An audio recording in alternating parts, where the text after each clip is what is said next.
যেখানে দেশের স্বরাষ্ট্র উপদেষ্টা এবং ডক্টর ইউনূসের ক্যাবিনেটের তার সহকর্মী তিনি ভোরবেলায় ঘুম থেকে উঠে থানায় থানায় ঘুরে বেড়াচ্ছেন, নিশ্চয়ই পরিস্থিতি খারাপ বলেই তো সেটি হচ্ছে। তো সেই সময়ে ওনার জায়গা থেকে এই যে দাবিটা উনি করলেন, এটা তার সঙ্গে যায় না এবং মাঠের যে পরিস্থিতি আছে সেই পরিস্থিতির মোটেই রিফ্লেক্ট করে না।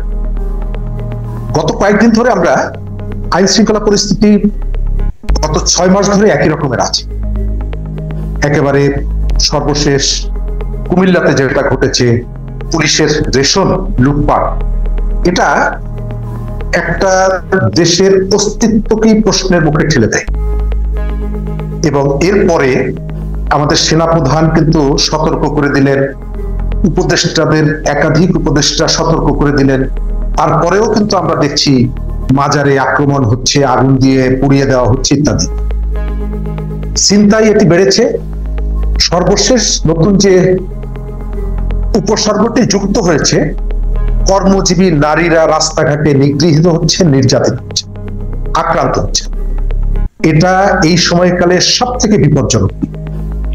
আমি পরিষ্কার মনে করি ডক্টর ইউনূস তিনি তার সরকারের যদি ব্যর্থতা থাকে সেটা অকপটে স্বীকার যদি করেন এবং মানুষের সহযোগিতা চান, তার জায়গা থেকে এটি হবে সব থেকে ভালো অ্যাপ্রোচ। আমি আবার বলি, তিনি আসাদুজ্জামান খান কামাল নন, তিনি তার ওই আগের মতিন চৌধুরী বা ইত্যাদি ইত্যাদি যারা স্বরাষ্ট্রমন্ত্রীর দায়িত্ব পালন করেছেন তাদের কেউ না। সুতরাং তার কাছ থেকে আমরা সত্যতাটুকু জানতে চাই। তিনি বলবেন, আমি চেষ্টা করছি, আপনারা আমাকে দায়িত্ব দিয়েছিলেন, আমরা চেষ্টা করছি, আপনারা সহযোগিতা করেন। কিন্তু বাস্তবতাকে অস্বীকার করে এবং সেটিকে অন্য কোনো ইস্যুকে এনে প্যারালাল দাঁড় করিয়ে আপনি যে ব্লেম গেমের যে কালচার, এটি যদি উনি প্র্যাকটিস করেন, তাহলে মানুষের কাছে শ্রদ্ধার জায়গাটা এবং সরকারকে মানুষ যতটুকু সহযোগিতা করতে চায়, দুটোই তিনি হারাবেন। আমি মনে করি যে দেশের আইন শৃঙ্খলা পরিস্থিতি গত অনেক দিনের তুলনায়, কয়েক বছরের তুলনায়, 1-2 দশকের তুলনায় খারাপ। এমন কোনো দিন নেই যেখানে মানুষ হত্যাকাণ্ডের শিকার হচ্ছে না। ছিনতাইকারীদের একেবারে বেপরোয়া স্বরাষ্ট্রমন্ত্রীকে রাতের বেলায় থানায় থানায় ঘুরে বেড়াতে হচ্ছে। সমস্ত পুলিশ কর্মকর্তারা তারা সারা রাত ঘুমাচ্ছেন না, রাস্তায় ঘুরে বেড়াচ্ছেন। ঠিক সেই মুহূর্তে তার এই বক্তব্যটা আমি মনে করি যে আইন শৃঙ্খলা বাহিনীর মধ্যে যারা পরিস্থিতি স্বাভাবিক করার চেষ্টা করছেন তাদের মধ্যে একটা শৈথিল্য এনে দিতে পারে। এর অর্থ হচ্ছে আপনার কাছে মনে হয়েছে যে উনি যেন আইন শৃঙ্খলা যে খারাপ এই জিনিসটা মানতেই চাচ্ছেন না, উনি উদ্বিগ্ন। এই যে না মানতে চাওয়াটা, এটা কি ওনার জন্য একটু রিস্কি হয়ে গেল না?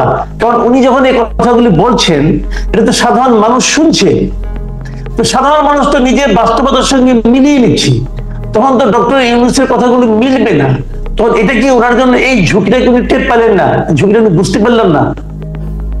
আমার যেটা ধারণা, ধরেন যে এই সরকারের তো আসলে জবাবদিহিতার কোনো জায়গা নেই। আমরা রাস্তাঘাটে চিৎকার চেঁচামেচি করতে পারি, সুতরাং তারা যাই বলুন না কেন কেউ তো তাদেরকে ধরবে না। আমাদের প্রভাবশালী উপদেষ্টা মাহফুজ আলমের কথাটা আপনার মনে আছে, উনি বলেছিলেন যে মাজারে যে মব হামলা, এটা আর বরদাস্ত করা হবে না। তারপরে কিন্তু আরো বেশ কতগুলো ঘটনা ঘটেছে, কিন্তু সরকারের পক্ষ থেকে বিন্দু মাত্র কোনো উদ্বেগ, উদ্যোগ, বিচলিত হওয়ার কোনো চিহ্ন আমরা দেখি। তার অর্থ হচ্ছে যে এটা যদি একটা পলিটিক্যাল গভর্নমেন্ট হতো, তাহলে কিন্তু এই কথাটা বলার জন্য অন্তত তার দলের লোকজনও তাকে গিয়ে জিজ্ঞেস করতেন যে এই কথাটা তো আপনি বলেছিলেন, প্রতিশ্রুতি দিয়েছিলেন, কিন্তু এখন কি করেছেন। যেহেতু তাদের সেই ধরনের পাবলিকের সাথে সংযোগটা নেই, জনসম্পৃক্ততা নেই এবং পাবলিক ফাংশন গুলোতে তাদের যাওয়ারও প্রয়োজন নেই, সুতরাং এই জায়গাগুলো তারা এই ধরনের কথা বলতে পারে। তবে আমি ফোকাস করবো ওই জায়গাটায় যে এই ধরনের কথাবার্তাগুলো বলার ফলে যারা পরিস্থিতিকে স্বাভাবিক করার চেষ্টা করছেন তাদের মধ্যে একটা গা ছাড়া ভাব আসতে পারে যে প্রধান উপদেষ্টা তিনি নিজেই তো বলেছেন যে পরিস্থিতি অতটা খারাপ না, সুতরাং আমি ঘরে না গিয়ে আমি সারা রাত জেগে কেন এই কাজটা করব। আচ্ছা, আইন শৃঙ্খলা নিয়ে আমি আরেকটা একটু সাইড একটা দৃশ্য আপনাকে বলতে চাই যে 2 তারিখের একটা ঘটনা, গতকালকের ঘটনা, এই লালমাটিয়াতে দুজন নারী প্রহৃত হয়েছেন। তাদের এই যে ধূমপান বিষয়টা নিয়ে, এবং এটা নিয়ে পরে দেখলাম আবার যে আমাদের যিনি স্বরাষ্ট্র বিষয়ক উপদেষ্টা আছেন তিনি আবার নারীদেরকে ব্লেম করলেন এবং বললেন যে আপনারা প্রকাশ্যে ধূমপান এটা ছেলে বা নারী বা পুরুষ কারোর জন্যই ঠিক নয়। কিন্তু প্রশ্নটা হলো যে একটা নারী যদি প্রকাশ্যে ধূমপান করে আইন লঙ্ঘন করে থাকে সেটা তো এক ধরনের লঙ্ঘন, আর যারা তার গায়ে হাত তুলল সেটা তো মানে আরো বড় ধরনের ফৌজদারি অপরাধ একটা তারা করলো। তো এটা এই স্বরাষ্ট্র উপদেষ্টা এই কথা বলার মাধ্যমে কি ওই যারা গায়ে হাত তুললো তাদের কাজটাকে জাস্টিফাই করলো না? ধন্যবাদ। আমাদের আসলে কতগুলো কৃষ্টি কালচার এরগুলোর ভেতর থেকেই কিন্তু এই সভ্যতাটা গড়ে ওঠে এবং সভ্যতাটা অগ্রসর। আমরা স্বাধীনতা বলতে যা খুশি তাই করার নাম স্বাধীনতা না, যা খুশি তাই করতে না পারার নাম স্বাধীনতা বুঝি। আমরা আমাদের প্রত্যাহিক জীবনের যে কাজগুলো আছে সেই কাজগুলো করতে গিয়ে অনেক সময় এমন কতগুলো ভাষা প্রয়োগ করি, এমন কতগুলো অ্যাক্টিভিটি দেখাই যেটা সমাজের মধ্যে অস্থিরতা তৈরি করে। ঠিক একইভাবে স্বরাষ্ট্র উপদেষ্টা যে কথাটি বলেছেন, গত 6 মাস ধরে তাকে নিয়ে যে ধরনের অভিনব সমালোচনা এবং প্রতিবাদগুলো এসেছে, আপনি আপনার এই সমগ্র জীবনে কোথাও কি শুনেছেন এই দেশে স্বরাষ্ট্রমন্ত্রীর গায়েবানা জানাজা অনুষ্ঠিত হচ্ছে? আমাদের এই স্বরাষ্ট্রমন্ত্রীর গায়েবানা জানাজা হয়েছে, কিন্তু তারপরেও তার মধ্যে সেই ধরনের অস্থিরতা, সেই ধরনের তাগিদটা দেখা যায় না। গতকালকে তার যে বক্তব্যটা আমি শুনলাম তাতে আমার মনে হয়েছে তিনি একেবারে প্রকৃত চিত্রটা জানেননি। তার আশপাশে কেউ ছিল, তাদের 2-1 তাকে ভুল তথ্য দিয়েছে এবং তার উপরে ভিত্তি করে তিনি যে একজন স্বরাষ্ট্র উপদেষ্টা, একটা দেশের স্বরাষ্ট্রমন্ত্রী, এবং এই জায়গা থেকে কথা বলার ক্ষেত্রে যে ধরনের দায়িত্বশীলতার পরিচয়টা দিতে হয় সেটা তিনি দেননি। তিনি একেবারে মেঠো এক ধরনের কথা বলেছেন, এবং আমি মনে করি যে এর ভেতর থেকে স্বরাষ্ট্র উপদেষ্টাকে নিয়ে গত কয়েক মাস ধরে যে ধরনের তার ব্যর্থতাগুলো নিয়ে আলোচনাটা হয়েছে, এটার পেরিফেরিটা উনি বাড়িয়ে দিয়েছেন, যে উনি আসলেই শারীরিক ভাবে যেমনি ভাবে পারছেন না, মানসিক ভাবেও তার মধ্যে একটা দ্বন্দ্ব কাজ করছে, এবং অনেক ইস্যু তিনি আসলে কিভাবে ডিল করতে হবে সেটি জানেন না, সেটি বোঝেন না। আপনি যথার্থই বলেছেন, তার এই বক্তব্যের ভেতর থেকে এই যে মক ট্রায়াল গুলো হচ্ছে, যেটা নিয়ে দেশ এবং দেশের বাইরে মানুষের মধ্যে উদ্বেগটা বাড়ছে, এমনকি এই গণ অভ্যুত্থানের চ্যাম্পিয়ন যারা ছিলেন, এই গণ অভ্যুত্থানের মেইন স্টেক হোল্ডার যারা, তারাও কিন্তু ইতিমধ্যেই এর ভয়াবহতা নিয়ে কথা বলছেন, মানুষকে সতর্ক করছেন, সচেতন করছেন। কিন্তু সেই মুহূর্তে স্বরাষ্ট্র উপদেষ্টার এই যে আংশিক তথ্য প্রাপ্ত ভেতর থেকে দেওয়া যে বক্তব্য, যে মন্তব্য, এটি এই মক ট্রায়ালকে বা এই মককে আরো উৎসাহিত করবে। তিনি তার এই জায়গা থেকে এই কথাটা বলতে পারেন না, এবং আমি মনে করি যে তার এই বক্তব্যের জন্য জাতির কাছে, নারীদের কাছে, মানুষের কাছে ক্ষমা চাওয়া উচিত। 28 তারিখে নতুন একটা রাজনৈতিক দল আত্মপ্রকাশ করলো, জাতীয় নাগরিক পার্টি। সেই পার্টি নিয়ে নানা ধরনের আলোচনা হচ্ছে, এর সম্ভাবনা নিয়ে আলোচনা হচ্ছে। কেউ কেউ হতাশ হয়েছেন, কেউ কেউ আশায় বুক বেঁধেছেন, কেউ কেউ বলছেন যে আমাদের এখানে একটা তৃতীয় স্রোতের দরকার ছিল, সেই স্রোতটা অবশেষে পাওয়া গেল। এই ধরনের নানা ধরনের মন্তব্যের মাঝে আপনার মূল্যায়নটা কি? নতুন এই পার্টি নিয়ে আপনি নিজে কতটা আশাবাদী, এবং আমাদের রাজনীতিতে এই পার্টি কতটুকু কি পরিবর্তন আনতে পারবে বলে আপনি মনে করেন? ধন্যবাদ। এই যে দলটি যারা গঠন করেছে তাদের প্রায় সবাই এই গণ অভ্যুত্থানের সাথে সম্পৃক্ত ছিল। যদিও গণ অভ্যুত্থানের যে তারুণ্য চ্যাম্পিয়ন ছিল তাদের সবাই এই দলের সাথে আছে, এটা কিন্তু সঠিক না। যারা এই গণ অভ্যুত্থানে অংশগ্রহণ করেছিল তার মধ্যে যারা রাজনৈতিক বিভিন্ন সংগঠনে, তারা নিজ নিজ সংগঠনে ফিরে গেছে।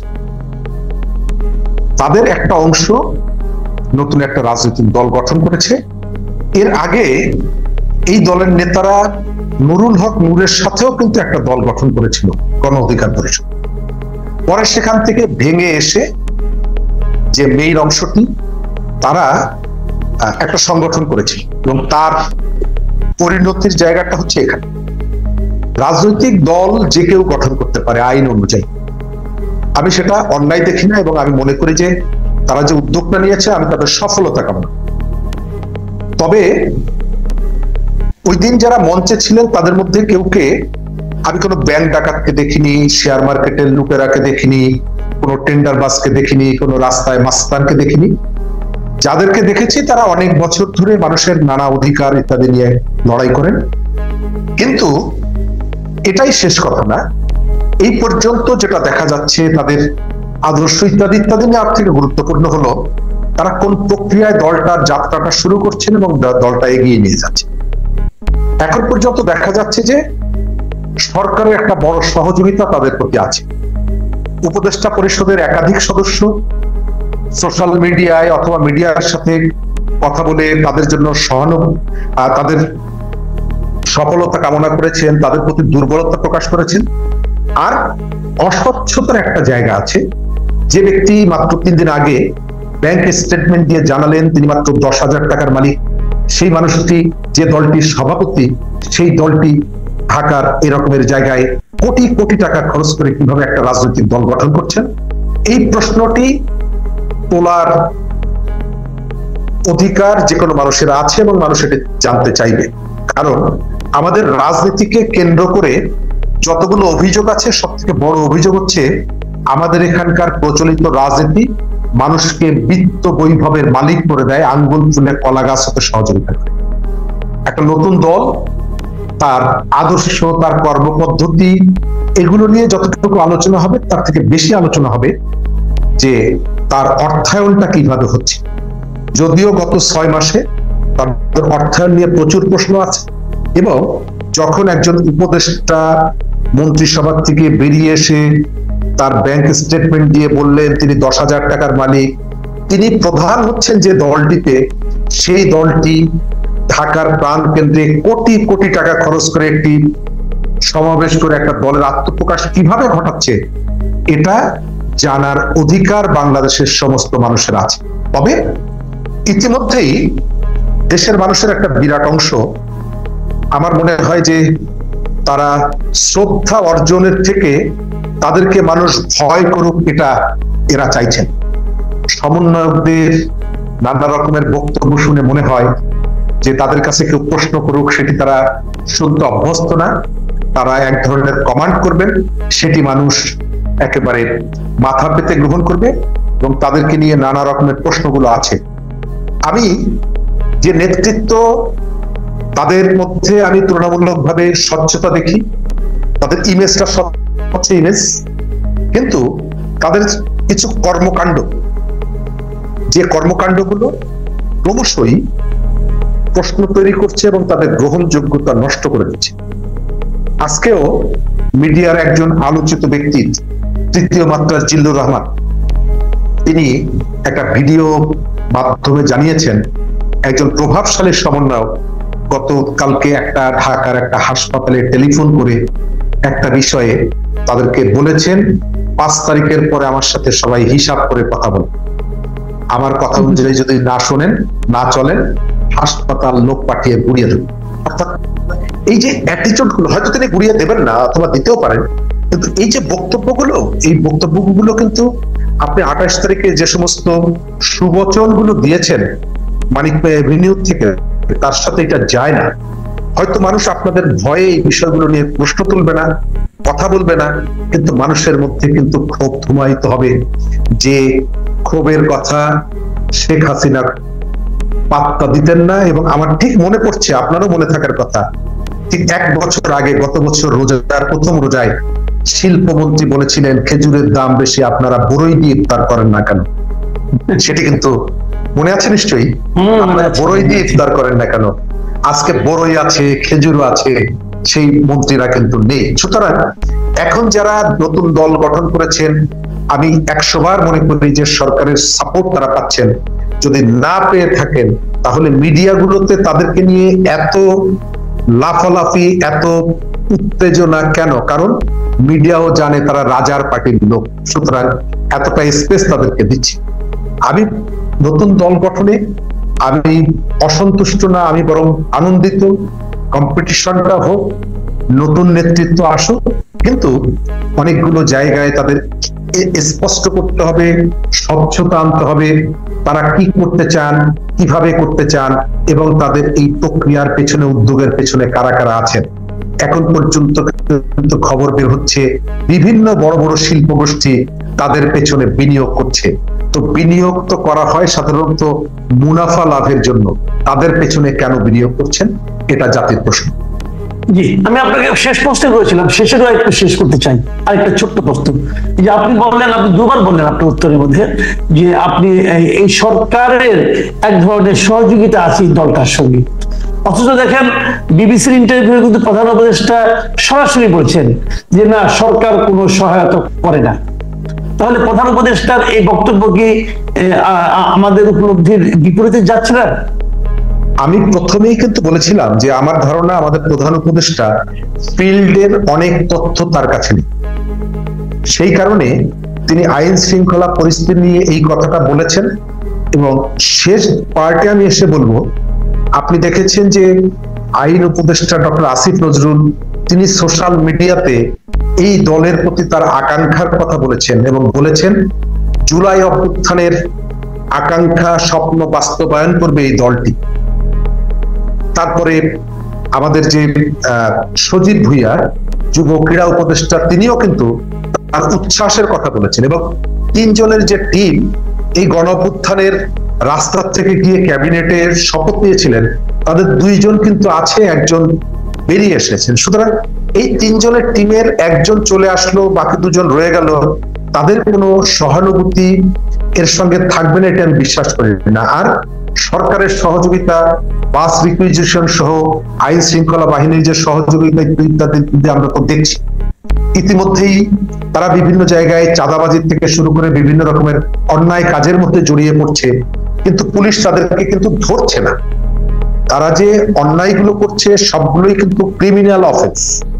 এই অপরাধটা আপনি আমি করলে কিন্তু পুলিশ আমাদেরকে ধরবে, কিন্তু তাদের কেউ ধরছে না, বরং নানাভাবে তারা যেভাবে চাইছে আইন কিন্তু সেভাবে এগোচ্ছে। সুতরাং এই জায়গা থেকে আমার কাছে অন্যরা হয়তো দ্বিমত পোষণ করতে পারে, কিন্তু আমার অবজারভেশনটা হচ্ছে এই দলটির সাথে সরকারের ব্লেসিং আছে, সরকারের সমর্থন আছে, ভেতরে ভেতরে তাদের জন্য শুভকামনা আছে, এবং প্রশাসন তাদেরকে যেখানেই সুযোগ পাচ্ছে সেখানেই সহযোগ।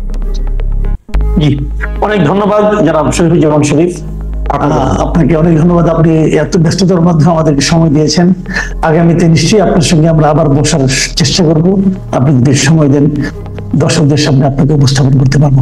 প্রিয় দর্শক, আপনারা তখন শুনলেন জনাব শরীফুজ্জামান শরীফের মূল্যায়ন আমাদের বর্তমান সময় নিয়ে, প্রধান উপদেষ্টার বক্তব্য নিয়ে এবং নতুন রাজনৈতিক দল নিয়ে।